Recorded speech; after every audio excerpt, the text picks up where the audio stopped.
Oh, hi guys! Samahan nyo na naman kami magluto ni Bunso. Ayan, nasa background ko siya. So guys, dahil nakakita ko ng toge dito sa Germany at maliliit na hipon, syempre hindi natin papalampasin yan. So kaya magigisa tayo ng toge na may hipon at may samahan na natin ng mushroom, kamatis, sibuyas, bawang, at carrots. So, kaunting background lang po. Alam nyo ba na ang toge na to, ano siya, ilang grams ba? So, yan guys, 150 gram. 150 nagkakahalaga siya ng nasa 40 pesos. Ayan, so parang hindi na nga siya ganong sariwa. Tapos itong, ano pang tawag dito sa maliliit na hipon na to? Hebe ata ang tawag dyan sa maliliit na hipon na yan. Yan po, nabili ko naman ng 80 grams, nasa 180 pesos. So, 3 euros po. So, kaya kailangan sarapan natin ang luto. So, umpisahan na natin sa sibuyas.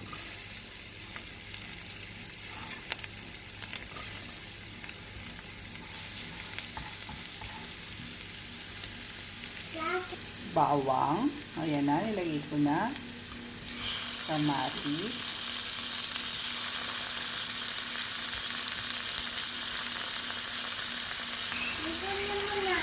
Yes.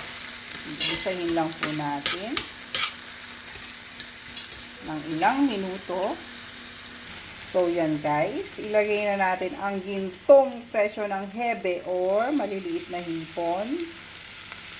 Actually, meron na siyang salt eh. Parang na-preserve na siya. So, gisa lang din natin ng kaunti.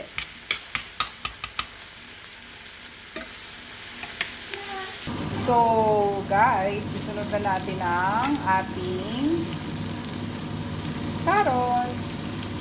Ayan. So, gisa-gisa lang po tayo at ang ating mushroom para mas pinalusog ang ating tanghalian para sa araw na ito.